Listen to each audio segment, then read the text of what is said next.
Welcome to our channel. Today we how to register with Tesla Supercharger Network, complete guide step by step clearly.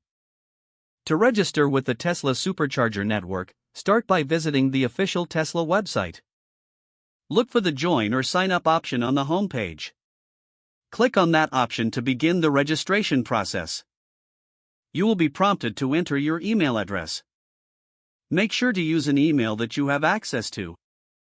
After entering your email, you will receive a confirmation link. Check your inbox for this confirmation email. Click on the link within the email to verify your account. Once verified, return to the Tesla website and log in with your credentials. Navigate to the Supercharger section of the website. Here, you will find information about charging locations and membership options. Select the option to register for the Supercharger network.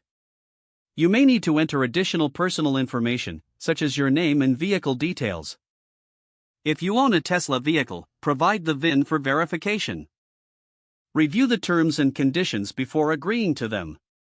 After agreeing, submit your registration. Once your registration is processed, you will receive a confirmation email. Download the Tesla app if you haven't already.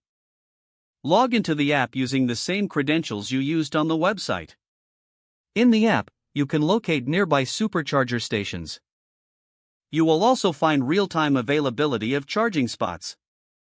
Congratulations, you are now registered with the Tesla Supercharger Network. You are ready to start charging your Tesla at locations across the network. If the page does not load, refresh the browser or try again in a private or incognito window. Make sure you are using the correct email address, then retype it carefully to avoid small typos.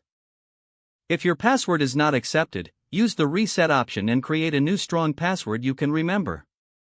Check your spam folder for verification or security emails, then complete any requested confirmation steps. Enable two-factor authentication if available to improve account security and reduce unauthorized access risk. Don't forget to like this video and subscribe to our channel for more step-by-step tech guides.